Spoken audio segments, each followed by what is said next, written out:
welcome to Elements of Ayurveda, Empowering Wisdom of Life. I'm your host, Colette, and in this podcast, I hope to empower you to take charge of your own health by sharing the holistic teachings of Ayurveda, the ancient healing tradition from India. We will also discuss topics like health and wellness, nutrition, yoga, fitness, meditation, breath work, and much more, as well as interviewing lots of inspiring people along the way. My humble wish is to help you to connect to your true nature, to Mother Nature, and to each other. If you like the content, be sure to subscribe to the show, and the new episodes will automatically download for you to enjoy. If you're new to Ayurveda, I recommend you listen to the first couple of episodes where I do an introduction to Ayurveda and the mind-body types. I've also set up a Facebook group for us to connect and to support each other, and I'd love for you to join me over at Elements of Ayurveda podcast group. And now here's the show. Hello and welcome to Elements of Ayurveda. Today, the hot topic is going to be humility with Amy Wheeler. Hi, Amy. Hi, that's a very funny opening. It's like the hot topic, humility. Well, yeah, because as I said to you just before we started hitting the record button, I'm really excited about this subject because I am obsessed with humility and being humble, so much so that, you know, every morning I do my meditation and I do my prayers and I have this thing where I ask, you know, to be of service in the world. And then every morning I ask, please keep me humble. And I don't know where that kind of paranoia comes from, but I don't know. But it's something that's a virtue that is so important to me. And I think it's a beautiful virtue in people. And I have this fear of not being humble for some reason. Yeah. Well, I think what you said earlier, it really is a value that comes through generations, through families, through cultures. And socially, if your culture or your family stresses like, hey, you really need to be, you know, grateful for all you have. You need to understand that, you know, you didn't create this all on your own. A lot of other people helped you and nurtured you, and you need to give credit to them and not think that you're the lone star. I think when you've been brought up that way, it is a very deep value that is expressed through you. Yes, it definitely comes through your upbringing. Let me ask you, what does humility mean to you? What does being humble mean to you? Oh, you know, this morning when I was laying in bed early, I get these thoughts that come when I know what I have to do each day. And some of the thoughts that came to me come from the yoga texts. Things like, you know, asmita means overidentification, that you think it's all about you. You did it. Nobody helped you. You see everything from the perspective of, you know, it's all about me, mine, I. So that would be the opposite of humility. Oh, yeah. And so it goes back to, it's not about me, my, I, and I did this and I. It's recognizing that you have been blessed and that so many people's love and attention over, you know, decades have put you in this place to be where you are, to do good work. And you need to have gratitude for that. I mean, I think back to, you know, my dad, he was a minister, a Lutheran minister, and his secretaries outside of their normal jobs would sit after school and do my homework with me. And if I forgot my science book, they'd bring it to the high school. And they just went over and above making me who I am. And I mean, I've been so blessed to have mentors and friends and colleagues and loved ones just contribute so long. And so I think that's a big part of what humility is realizing that it's not just about you. And you did not do this on your own. Exactly. And like we were saying earlier, it is a hot topic because I think in today's world, there can be an over-identification with the self. And it, you know, in the world of branding and selfies and bragolicious behavior, right? Where in social media, there's influencers bragging about the fact that they have it all. They're the best, the baddest. Just the ego, the arrogance can be really in your face. And it's something that's become a norm. And that's why I think humility is such a hot topic now, because I think we definitely need more of it in the world. And for me, being humble means that you don't boast about your achievements or put yourself above others, like you're saying. And I feel that a humble person is open-minded, curious, and acknowledges that they don't know everything. Right. And I read something actually in Forbes magazine, which sums up perfectly. It says, to be humble is not to think less of oneself, but to think of oneself less. Right? Nice. Yeah. And, you know, oftentimes in our society, humility is thought of as a weakness. And when I went to look up, you know, the definition of humility in the dictionary, I can see where this thinking, where this logic comes from, because it said humility, the origin is in the Latin word humilis, which means low. So humble can be used to describe what is ranked low by others.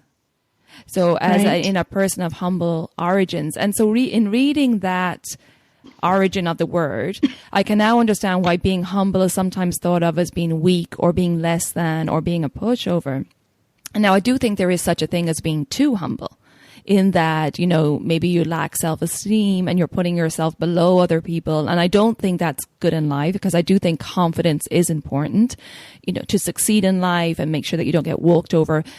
And then, of course, on the other side of it, there's overconfidence, where a person is just obnoxious, and a complete lack of humility, which is completely off-putting for most people.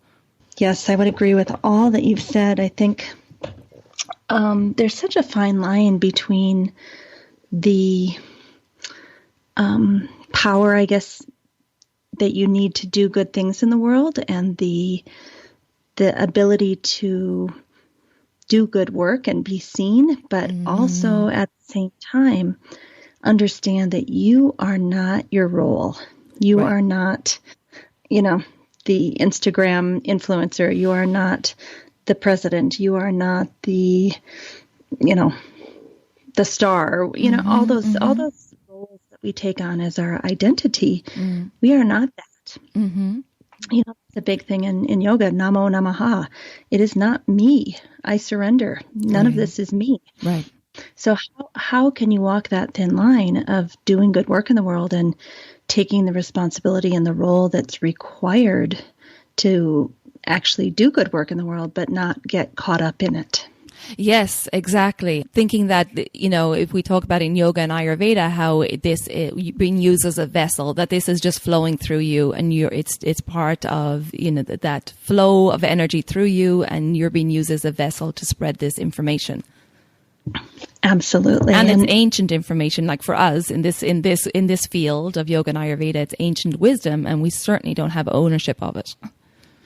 Right. And, you know, I've been looking at this idea of cultural misappropriation a lot lately, because not being Indian, you know, where is that line of making sure that we don't take these ancient teachings and kind of claim them as our own and brand them and market them? And, right. You know, like there's a line there of how do you do good work in the world, and make sure that you give credit where credit is due, and even give back to the cultures who you know brought this knowledge to the world. So it's very interesting, very thought provoking. There has to be a lot of self-reflection. Yeah, and it's interesting because in my last podcast episode, which was number 55, I talked with my teacher, Dr. Jay from Kerala Ayurveda, and we were talking about how Ayurveda is a very humble science. And I do find that the Ayurvedic doctors that have a lineage from India, very, very humble people, just from the fact that even if I'm looking for an interview or a recording on a podcast, these are people who are running schools, who are running clinics in the US, who have lots on their plate. But when I ask, can I chat with you on the podcast? It's like, I would be delighted to share the wisdom of Ayurveda. They make time. Whereas some other people might be going, well, what are your Instagram numbers? What's your download numbers? None of that. No questions like that are asked. It's just, this is my dharma and I want to share this wisdom. And I think that that's so beautiful and shows humility in itself. They're not putting themselves up on a pedestal. And I find that over and over again with every Ayurvedic doctor, Indian Ayurvedic doctor that I've worked with or had the pleasure to speak with. And in itself, the field of Ayurveda, I think is humble because it's all about teaching people how to take care of their own health, right? It's about, we're going to educate you on your mind-body type. We're going to educate you on your imbalances, how to bring yourself back into balance. So it's literally giving the person the confidence, empowering them to be free. And, if a Ayurvedic educator is doing their job right, or a practitioner or a counselor, you hopefully won't see that person. Maybe you'll see them for maintenance, like with seasonal cleanses, but hopefully you've given them the information and educated them enough that they'll go off and live their life and be balanced, and they won't experience imbalance going forward because now they understand how to take care of themselves. Because I have experience in the holistic health field is, that approach to business like, well, how do we hook them? How do we get them coming back again and again in regards to the client? The patient, like, right. We want to get them signed up because we need this reoccurring income. And I just thought that was at such odds with the holistic field. It should be, no. They come in, they're not well. We need to heal them and then give them the education so they don't get back in this predicament again. Do you understand what I'm saying? I completely understand. It's a poor business model to make people so self-empowered and so healthy and so aware of themselves that they don't need you. Yes. But to be in a business model like that makes me feel so good because I know right. that it's that, there's no second guessing yourself. There's no like, this doesn't feel right or this isn't good. But yes, it's right. It's in the Western model. It's a poor business, right? Poor business model. I think it when you get sucked into a business model that is based on things like that, you just feel this stickiness, this heaviness. Mm-hmm. And I would agree with you that a lot of the Ayurvedic doctors and people I've worked with you don't feel that. No. You feel self-empowered. You feel like you are getting to know yourself. Yeah. And it's okay if you don't call them except for once every 6 months. Right. And, it's interesting that it's built into the system of Ayurveda. Mm-hmm. That, this brings up a whole nother issue that when we have an agenda, when we, want to sell this or sell that or take credit or whatever, we lack clarity. This idea of avidya, which in the Yoga Sutra is misperception. Mm-hmm. Anytime we go in with these ideas about fame and fortune, automatically we've already lost perspective and no longer have clear perception. So I would think, especially with an Ayurvedic doctor, if they were any good, they couldn't have those things happen, or they wouldn't have clear perception to see what's going on through the pulse, right. through the, checking the eyes and the tongue and the skin color. And, when you don't have clear perception, you're not going to be able to heal people. Yes, exactly. And that reminds me of something that Dr. J said, which is so lovely. He's like, the first thing we're taught in Ayurveda is that to treat the patient as if they're your child. I just had that thought this morning. It's similar. Oh, really? Yeah. I was thinking about how I would like to frame a workshop that I'm going to do. And I thought it needs to begin with the client is God. The client is sacred. Mm-hmm. And as we assess them, we are looking at God. We are looking at the sacred. Yeah. Isn't that beautiful? And with that approach, the course will be amazing if you're taking that approach going into it. It was just a thought that popped into my head. I've never had that thought before, but it really, it's really an intention and an attitude towards everything that we do to continuously ask ourselves, am I doing this purely out of service? Am I willing to have what, Ishvara Pranidhana, letting go of the outcome? I mean, I deal with this all the time because I tend to give away too many scholarships and then, the finances don't always line up. And I just have to remind myself, you know what, Amy? Ishvara Pranidhana. Yeah. You let the outcome go. Get rid of that agenda. Yeah. It'll be what it'll be. Oh, you've always been taken care of, right?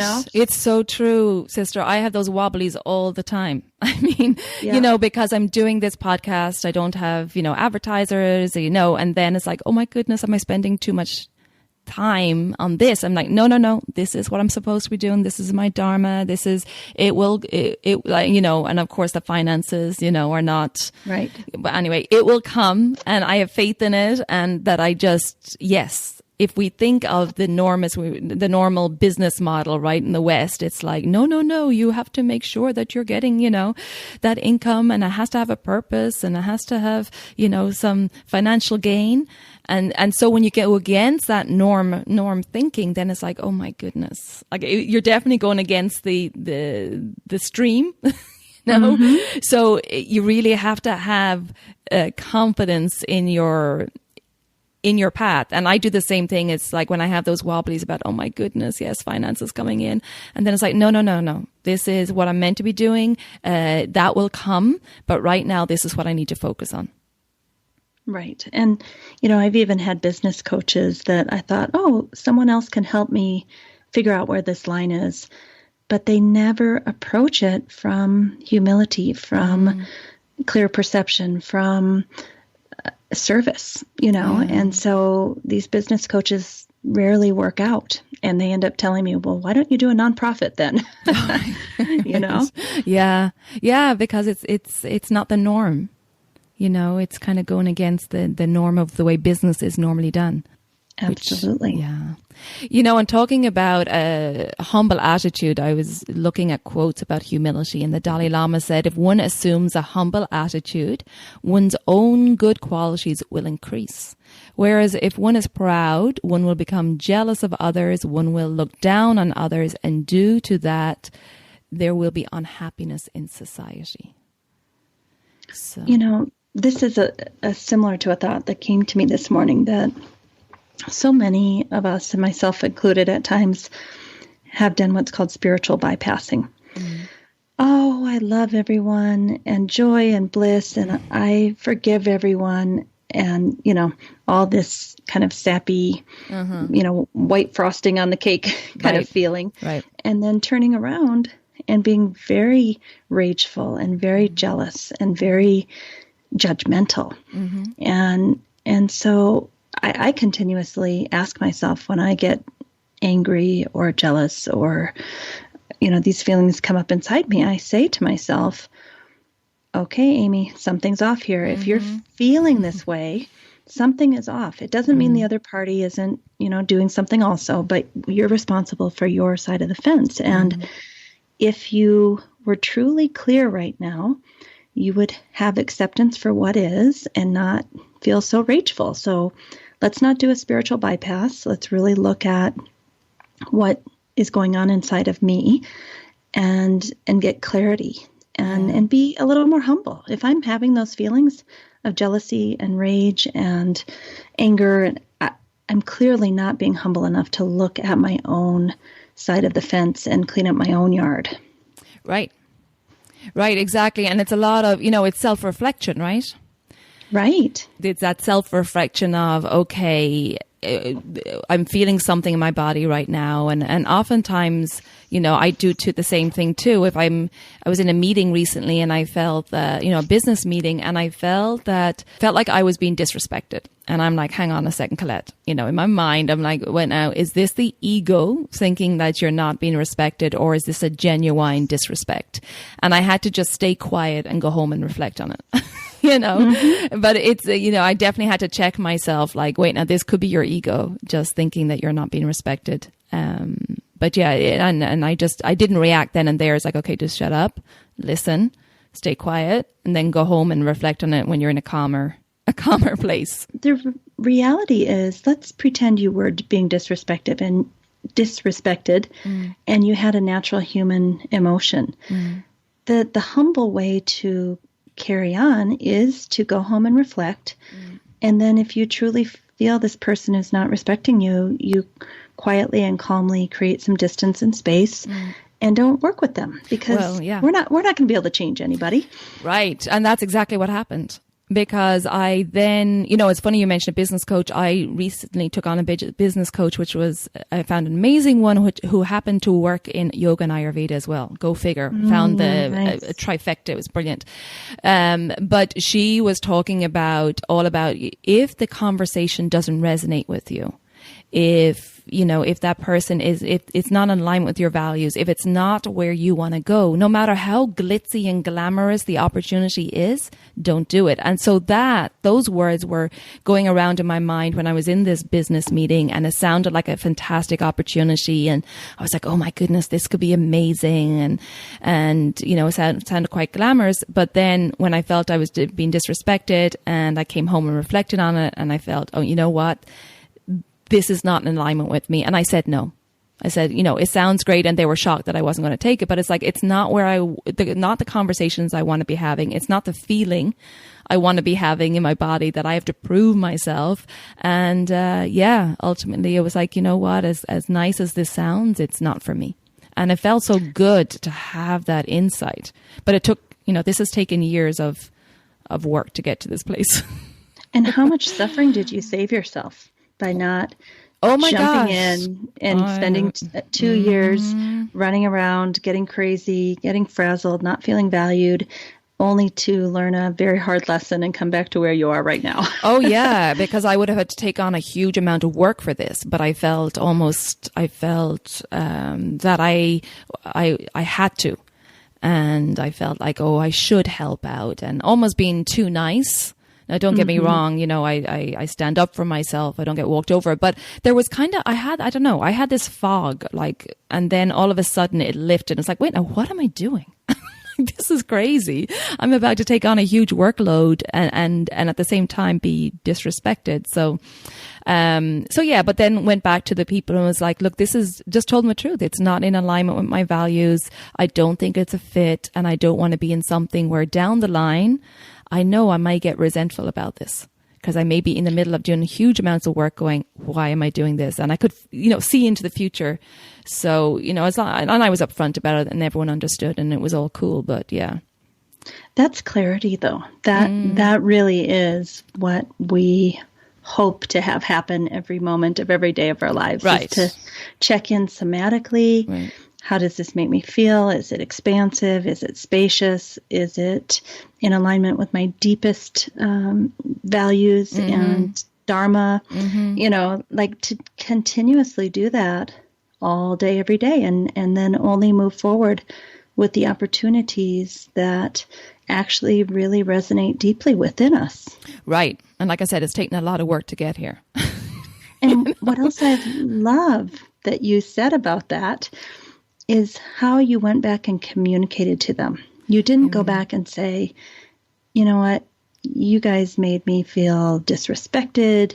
You're putting all the work on me. And, it was, I've checked in with myself.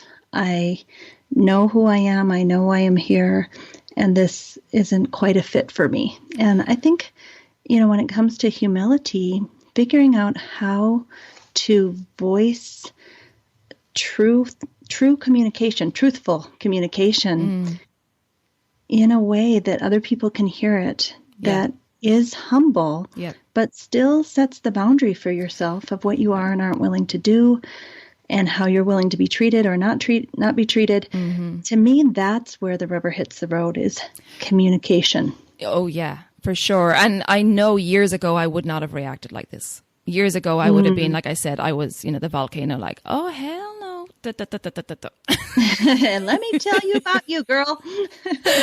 So I would have reacted like that. I definitely would have. My pitta was on fire. But, through lots of work and, the coaching and everything, all this now is like, okay, I definitely was in a fog for a while and going, yeah, I'll do this extra work. And then all of a sudden it's like, wait, now, hello, what are you doing? And just asking those questions. Is this in alignment? Is this the conversation I want to be having? Is this, does this resonate with me? And it was like, nope. So why am I doing it? And then, thankfully I didn't, in that initial meeting, I kept my mouth shut and self-reflected later and didn't have a little volcano explosion. Yeah. Which always helps because now things are cool and everyone's happy and moving on. So regarding communication, I think the hardest part of trying to be humble with proper communication is that sometimes you'll be accused of something you didn't do, or people will misunderstand the essence of you, or they will just be in a bad mood and go after you for whatever reason they feel like that day. And to act humbly and not react and know that they're not seeing the whole picture, they don't know the truth of who you are, and just sit and allow it to be what it is, especially on social media these days, and to come back later and respond or not respond at all. Sometimes I just sit and let it hang out there and allow the person to, say what they want to say about me. Yeah. It's hard to just be and not react and trust that the people who know you and love you will understand or maybe even support you. Right. And just stay humble and don't be so pitta on fire, Yeah, it's so true. And also being humble in the fact that you don't know where they're coming from. Right? If you're in a situation, you don't know what their morning was like, what their year was like, what their life was like. You don't know what they're feeling, and maybe they're taking it out on you or they're reacting to you and it's really something else. Hurt people, right? So that's, yeah. And there's a good chance they'll never do their self-reflection to understand their behavior. And that's okay too. That's not my job to police someone else if they're not willing to be self-reflective. Right. It's just give them some space and then more space and you go on your merry way. I'll add the hard part is then to not doubt yourself. Yeah. Like to really just be okay knowing who you are. And there, they probably have a misperception of you or somehow have, Oh yeah. I've had that several times in my life where I've just had to walk away and just go, there's no way I can, the people who know me, and I'm not going to fight this because it's a losing battle. And you'll just stress yourself out more trying to go up against a person who's not going to self-reflect and who's not going to be compassionate or be humble. So sometimes you have to walk away. Yeah. And it's painful because you don't want to leave such a ragged ending and you don't want to leave that karma out there. But sometimes you have to out of humility and not to cause further harm. Right. Exactly. And also further harm to yourself because, sometimes you just have to just know when to walk away and not take on that extra stress of trying to fight for yourself or stand up for yourself against someone who is not coming from a humble place. Right. It's just, you have to know when to walk away. So do you think, as we're talking, I'm thinking that a big part of being humble is knowing yourself, loving yourself, trusting yourself enough to not react, to not try to prove yourself, to not try to be right, that you can be humble because you have done your inner work around your values and your beliefs and your boundaries. Oh, absolutely. Because I do think humble people are courageous. And confident and, are willing to step back and let others lead. I just keep thinking of this gentleman that I met in India many, many years ago. And he saw some very dysfunctional, abusive, unethical things happening in his organization. And he had tried to talk to the parties involved, but they were unwilling to listen. And at one point, he just made a decision that this was not a place he was going to be able to stay any longer.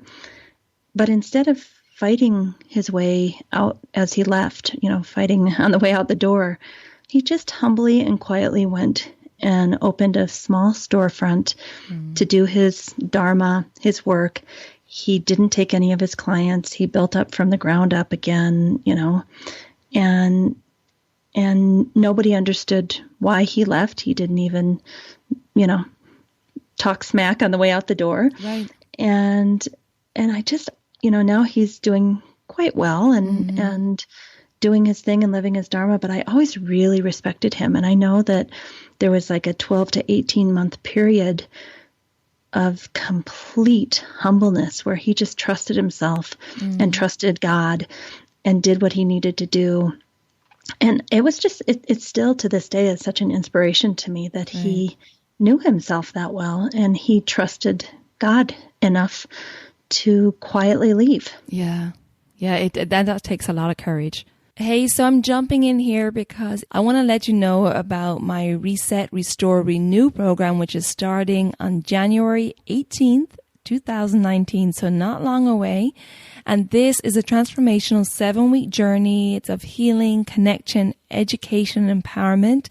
Basically, there's 3 steps. We're going to reset your digestive system, which houses up to 80% of your immunity. We're going to, number 2, restore your physical and mental health with rejuvenating foods and practices to build a strong foundation of health and well-being. And finally, number 3, we're going to renew your life by helping you to understand your unique mind-body type and learn how to live your life, what to eat, how to exercise, what daily self-care habits are going to keep you in balance, preventing disease, and giving you energy and passion for life. So if you're interested in doing this 7-week online program, click on the link in the show notes or just visit my website, elementshealingandwellbeing.com. I also have a competition for a chance to win a free entry into this Reset, Restore, Renew program. Over on my website, I'll put a link to that competition in the show notes also. The competition closes December 31st, 2018. So be sure to enter that competition for a chance to win a free entry into my online program. And also, if an online program is not for you, a 7-week program is not for you, you just want to do a cleanse, I also offer that. I also offer a private cleanses throughout the year. So please check out the link in the show notes or visit my website, elementshealingandwellbeing.com. And, I think as well, thinking of humility in regards our approach to the body, right, that we don't know. Modern science is still discovering how our bodies work, right? And having humility in that we don't know everything. And even when it comes to the planet and Mother Nature, that we need to have humility that, we don't understand the ecosystems of how the ecosystems of our body works or how the ecosystems of Mother Nature works. And that, as a human on this planet, we've really just, scourged the earth and are using it for our own good and taking all the resources. And I think that in regards climate change, that we really need to be humble and know that we are a part of nature and we're part of an ecosystem. This is not ours for the taking. Absolutely. Yeah. We let's pretend that the climate change deniers are correct. I always like to practice cultivating the opposite perspective. Yeah. Even so, even with that, why are we not honoring Mother Earth? Why are we not using the least resources possible? Why are we taking the risk? I mean, not just the risk for the future, but just to take care of Mother Earth because she's nourishing us. Yeah. That alone, forget about future generations. I mean, of course, we're worried about that. But there's no reason for us to be so selfish and arrogant. Right. Yeah. And taking. Yeah, and it is an arrogance. I saw there's an animation. Maybe I saved it and I'll try share it on the podcast Facebook group. But there's an animation of this man going through earth and clubbing a seal and putting on the seal skin and just being really obnoxious and going through the land and the landscapes, cutting down the trees, building huge factories, and then it's polluting the air. And it's just how arrogant that man is, that everything is for us, that it's there for us to take, and that this nature is less than us, and that we're putting ourselves up on this pedestal. And that is, it's just awful. And there has been, research done that nature is we know nature is so intelligent, and that the ecosystems are set in place for a reason. And I came across this story a while ago that when in Yellowstone National Park, that there was these gray wolves, and back in the early 1900s, that there was huge amount of gray wolves in Yellowstone, but they were really considered predators and a nuisance because they killed the livestock. So they were hunted down. It was legal to hunt them. And then environmentalists started noticing that the park's ecosystem was changed because the ones like densely populated forests of, I think it was cottonwood and something else, it began to dry up and become barren. And it turns out that without the wolves there to control the elk population, that the elk population has just ballooned. They become fearless, and they were consuming everything in sight, including all the willows that grew close to the streams. And then this went on to affect the beavers. As the willows started to get eaten by the elk, the beavers lost their food and their, the raw material for their dams and whatever.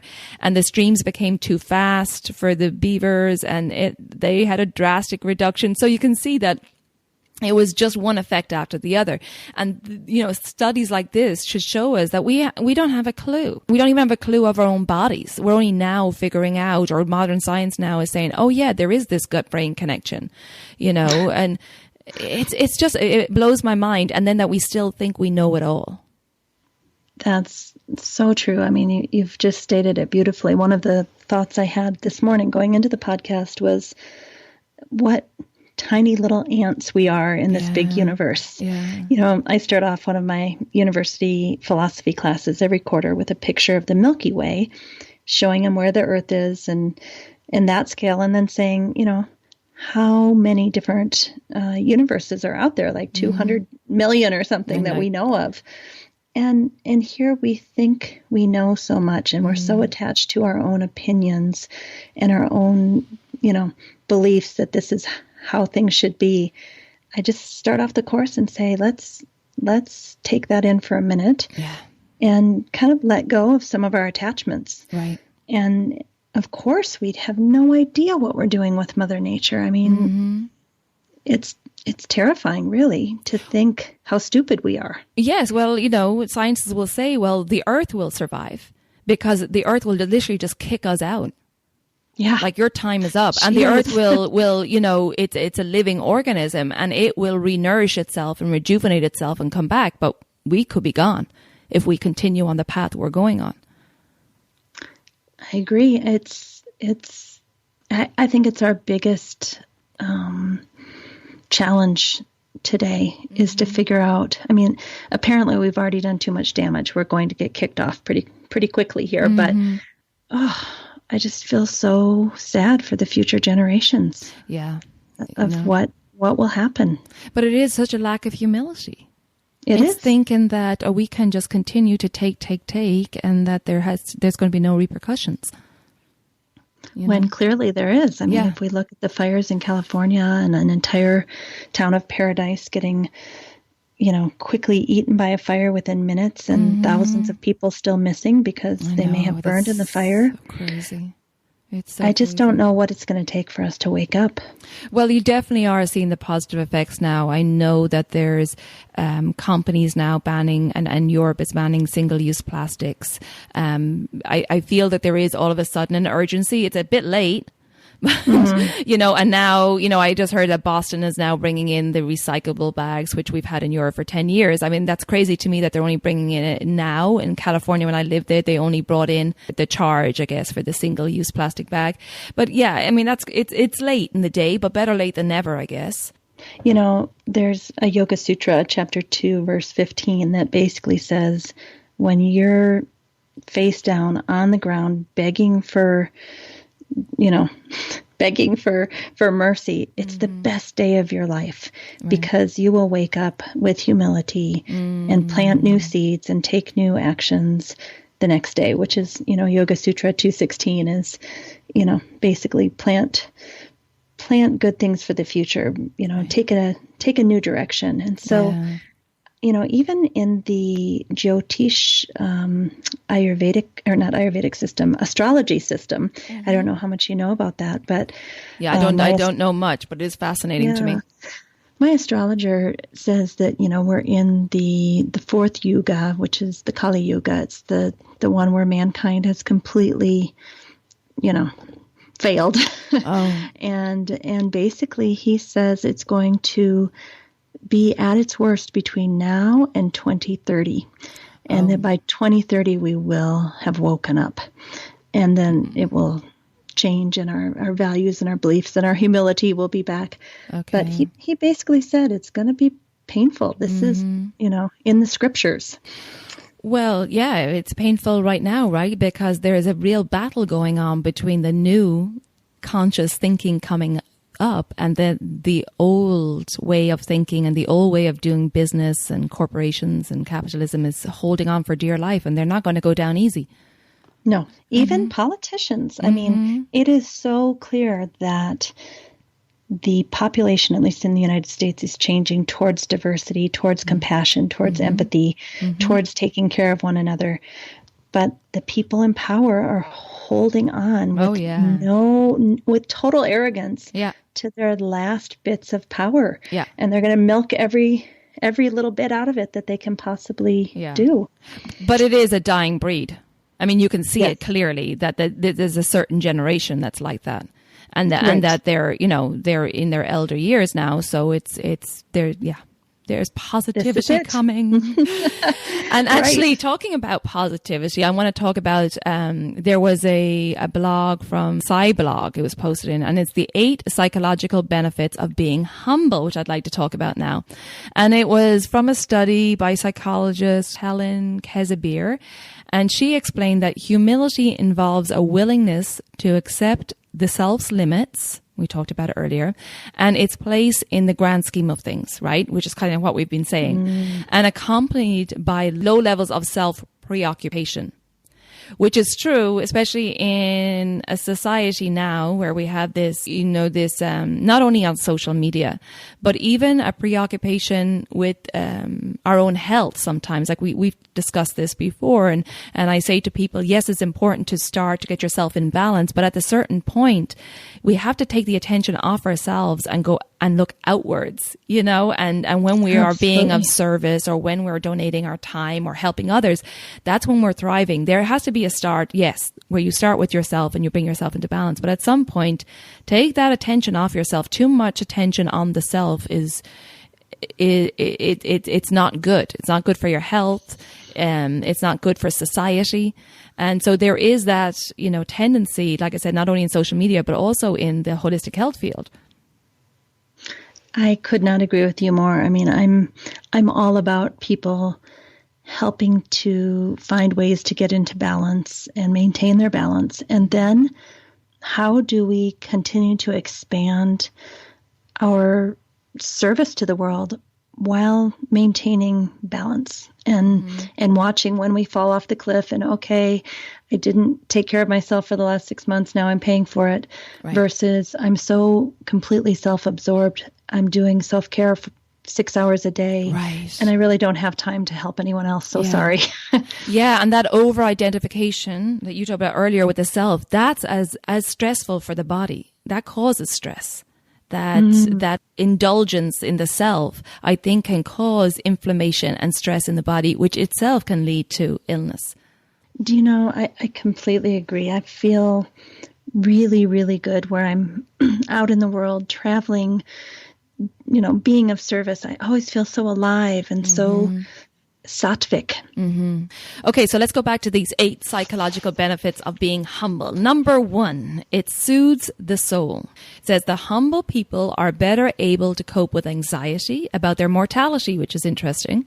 Instead of erecting self-defenses against death, humble people tend to find it provides a useful perspective on life and how it should be lived. When it's not all about you, interestingly, it makes death easier to contemplate. What do you think about that, right? Yeah, I mean, I think ultimately, my belief about death is that we lose this physical body, but we become one with the universe again. Mm-hmm. And knowing that you came from the universe and you will go back to the stars is humbling. Right. And it makes death easier to deal with. Yeah. And for me, it's like, I always think of death as, your time has come. And knowing that there's nobody going to get out of this alive, it's like you're going to die sometime. And then, if someone passes, of course it's sad. Of course, I'm not a cold person. It's sad, but it's like, oh, that was their time. It's their time to pass, and at some stage it will be my time. So, and that's a humility in thinking like there's nobody ever going to live forever. So the humility in knowing that you're not beyond anybody else. Right. Right. That you're not above anything and you're certainly not above death. So yeah, I thought that was and that was the number, should put that as the number 1 benefit.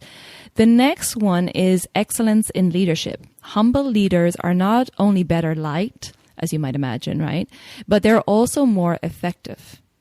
So, and I came across somewhere too, again, I was doing some research on humility that years ago, a group of human resource professionals at IBM were trying to come up with a term that had the right characteristics for leadership. I guess they were, putting out what we want in our leaders. And the most effective leaders, they argued, exuded a sense of humbition. So, which was defined as 1 part humility and 1 part ambition. And that they noticed that by far the lion's share of the world-changing luminaries are humble people. And they focus on the work and not themselves. They seek success. They are ambitious, but they are humbled when it arrives and they feel lucky, not all powerful. Yeah. And going back to what we said at the beginning, that none of us does this alone, that we have been contributed to.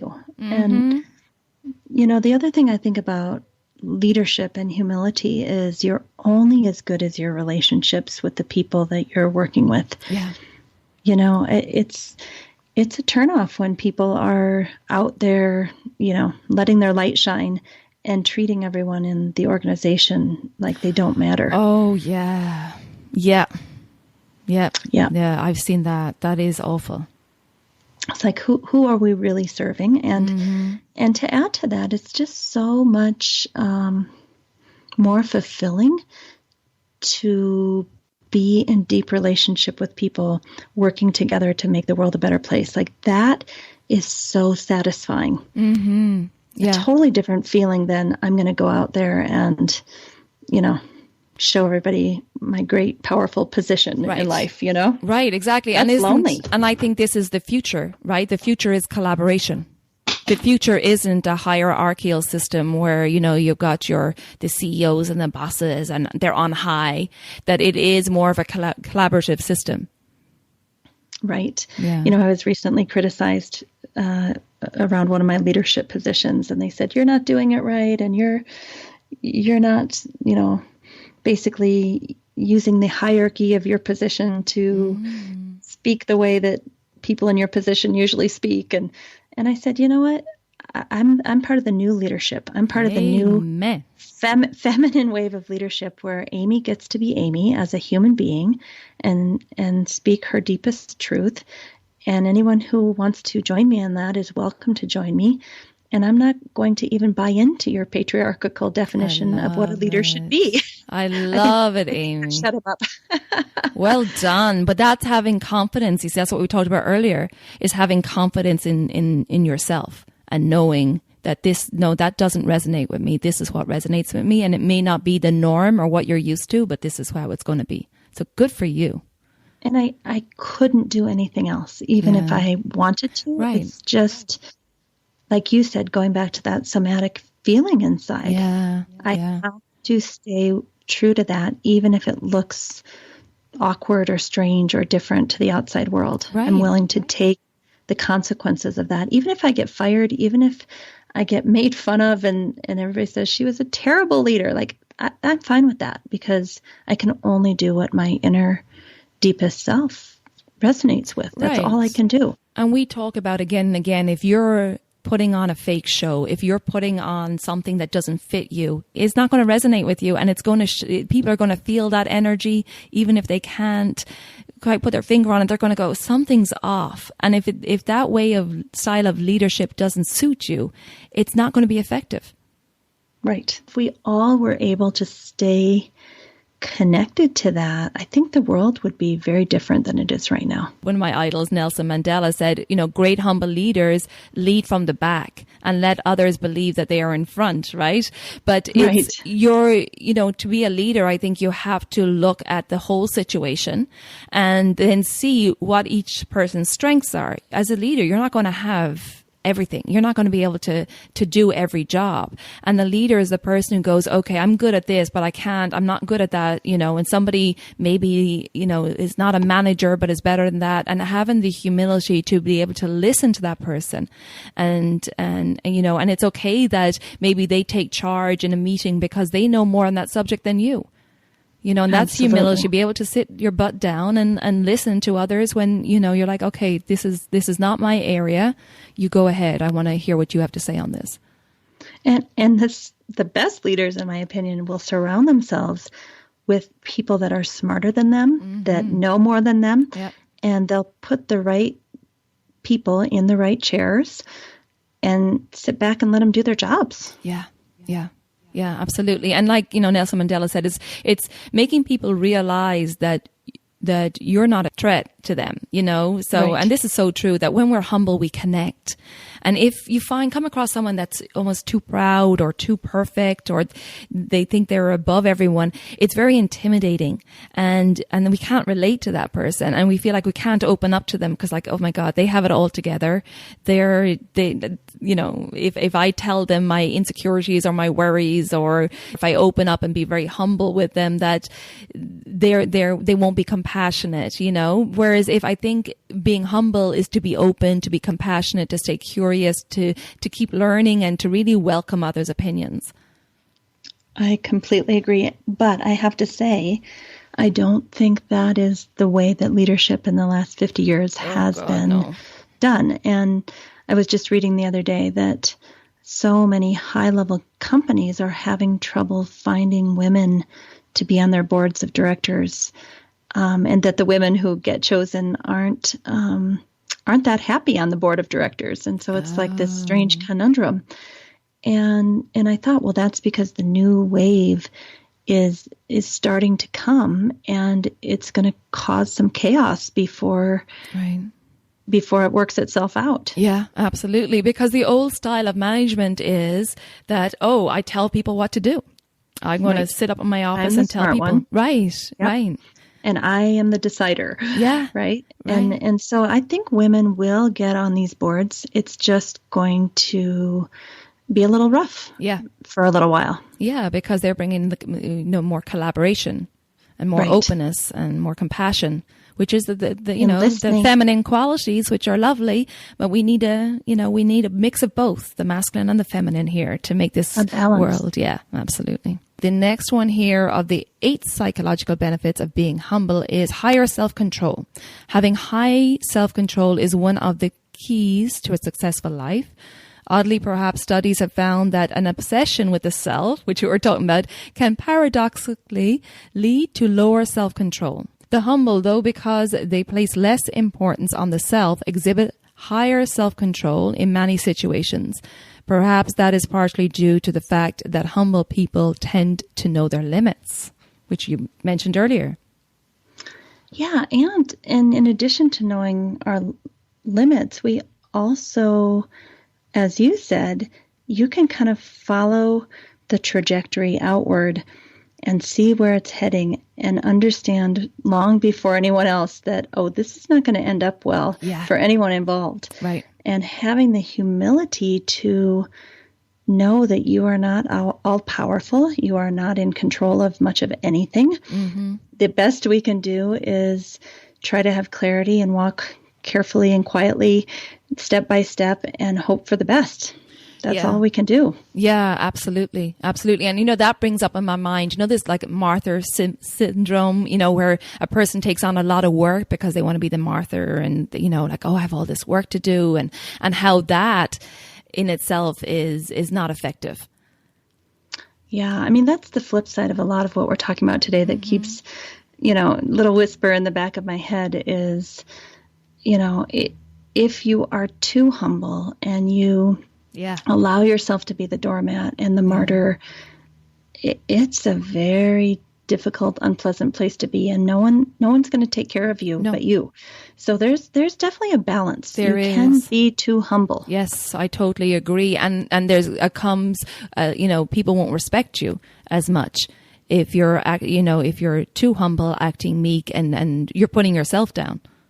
Right. Yeah. And not valuing yourself. I mean, I think that you cannot be truly humble until you value yourself, your time, your resources, your energy, your contributions, and you're humble, knowing that that's a drop in the ocean.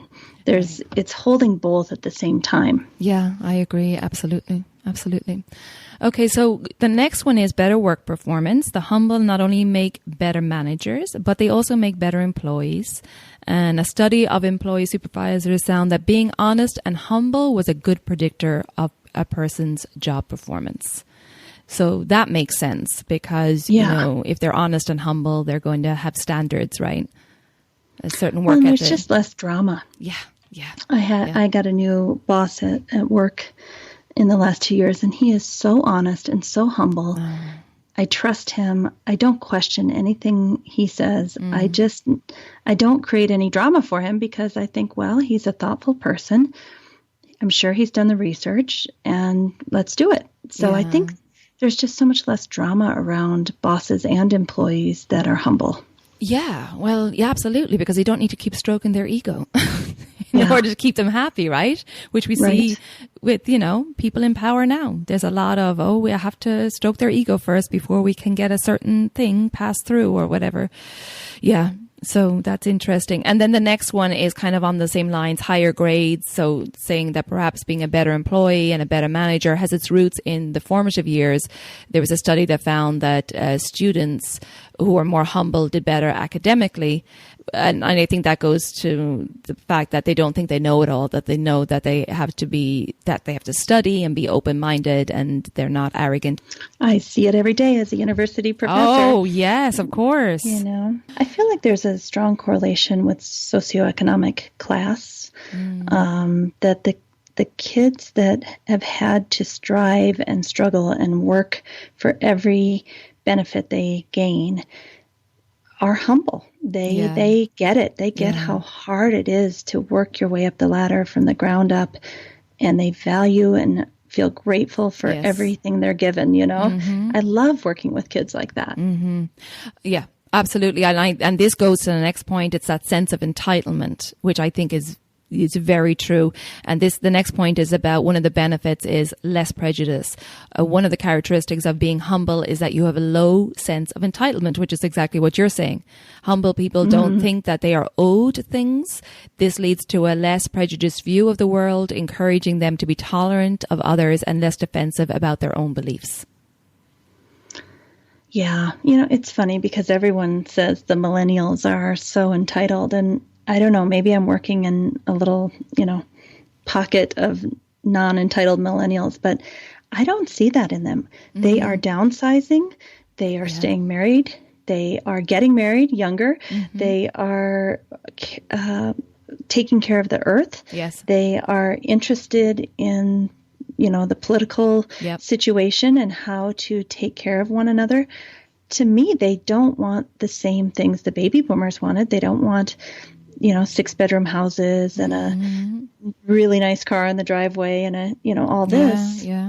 They actually, maybe they don't value the same things that the baby boomers value. They want flexibility. They want ease. They want small, smaller, mortgages and less children and less spending. I mean, maybe some people say they're entitled because they're not acting like they are striving for the next thing that they can get to. But I think it's actually a lovely thing. Oh, absolutely. Yeah. No, I agree. I think they're looking at the bigger picture of things. And I think that rather than being focused on, like you said, the big house, the big job, in that we call the pitta phase of life where you're focused on yourself. At a young age, they have the awareness to kind of look and say, okay, I see where, how this mass consumerism has affected the world. And now we don't want that for our future. And so now they're putting into place, they're setting the seeds for what they want in their future, which is amazing at such a young age to have that. It is. That perception. Yeah. They're enlightened. I mean, they are. I really do think so. I read an article that said, no, they don't want to pay for a $50 taxi ride to go to a really nice restaurant and spend $200 and order drinks. No, they want to sit home with their friends and have a 6-pack of beer and hang out. Yeah. And that's cool. Yeah, I agree with you. I do think they have a bigger vision of the world that I don't think generations in the past had. There was more of a sense of they care self. about each other. I mean, I teach a philosophy class, so we do a lot of ethics in there. And I am just shocked when they're doing their great group work, the answers that come out of those groups, which is always about empathy, compassion, caretaking of one another, downsizing, doing the spiritually hard choices. I mean, they're coming up with these answers in their groups, and I am blown down. It's so cool. Yeah, isn't that? Well, that gives us hope, doesn't it, for the future? Oh, they are our future leaders. Yep. So the next one on our list is that humble people are more helpful. The humble people are on average more helpful than people who are conceited or egotistical. And it was in a study of participants who were more humble, were more likely to offer help and offered more of their time to those in need. And unsurprisingly, humble people have also been found to be more generous. So I think that is, of course, is an obvious one. And then the final one is better relationships. But humble people have better relationships because they accept other people for who they are. And another study of groups of people found that humility helped to repair relationships and build stronger bonds between people, which makes sense that they were willing to admit when they're wrong. And that goes right back to self-reflection. Yeah. There's always two sides to an argument. There's always, I just said this to my husband in the car the other day, as we examine where we spend our time and energy and who we spend time with. I said, really, if a person's not willing to take self-responsibility and have self-reflection, there's really no point to be in relationship with them, because sooner or later, all relationships have struggles. And if both parties aren't willing to really take a good hard look at themselves and be humble, it's not going to turn out well. No. So that's kind of the litmus test for who I want to spend time with is, do you have enough emotional control, humility, and self-awareness to do the work on yourself? Because I'm going to try to do the work on myself. Right. And we're here to do that with each other. Yeah. And this is where I think pride is the problem. And, I think that a lot of people don't even know pride is getting in their way.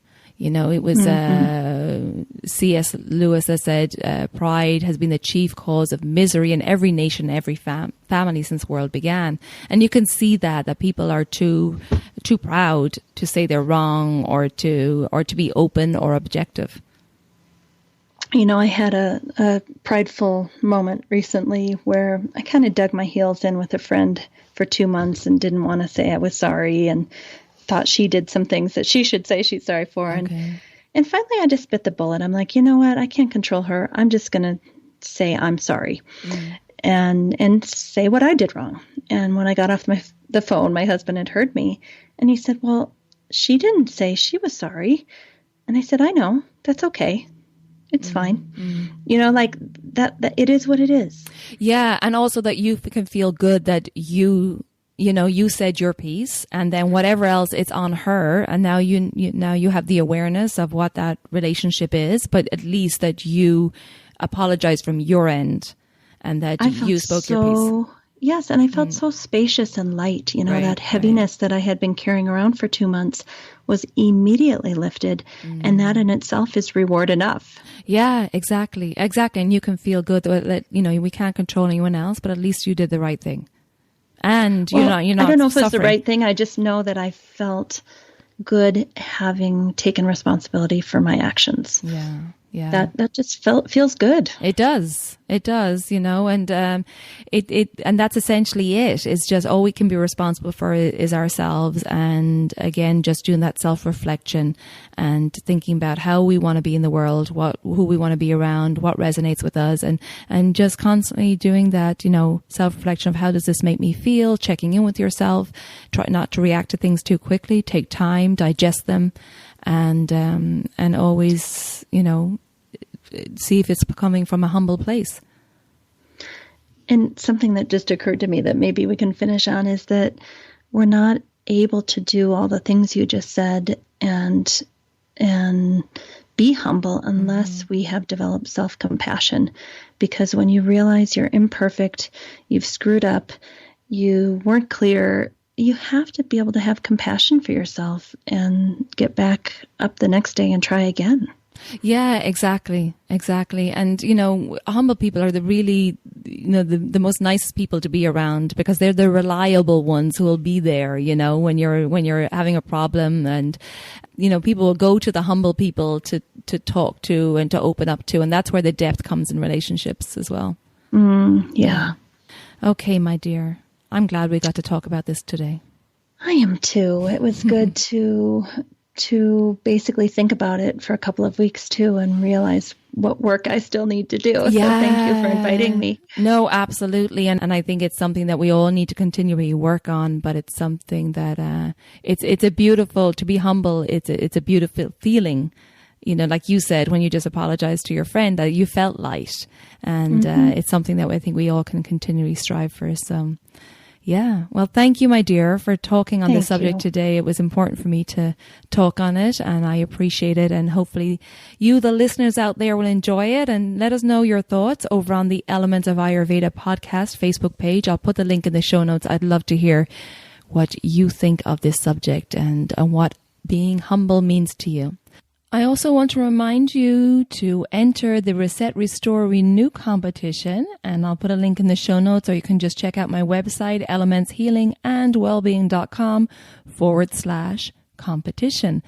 This competition is for a free entry into this 7-week transformational program where we'll reset your digestive system, restore your physical and mental health, and give you a renewal by installing a new operating system of healthy habits and self-care practices. This competition closes on December 31st, 2018. So make sure you get your entry in, and I wish you all the best. I'll also put a link to the Reset, Restore, Renew program there where you can check out all the details. Okay, take care, everybody, and I look forward to connecting with you soon. Ciao for now.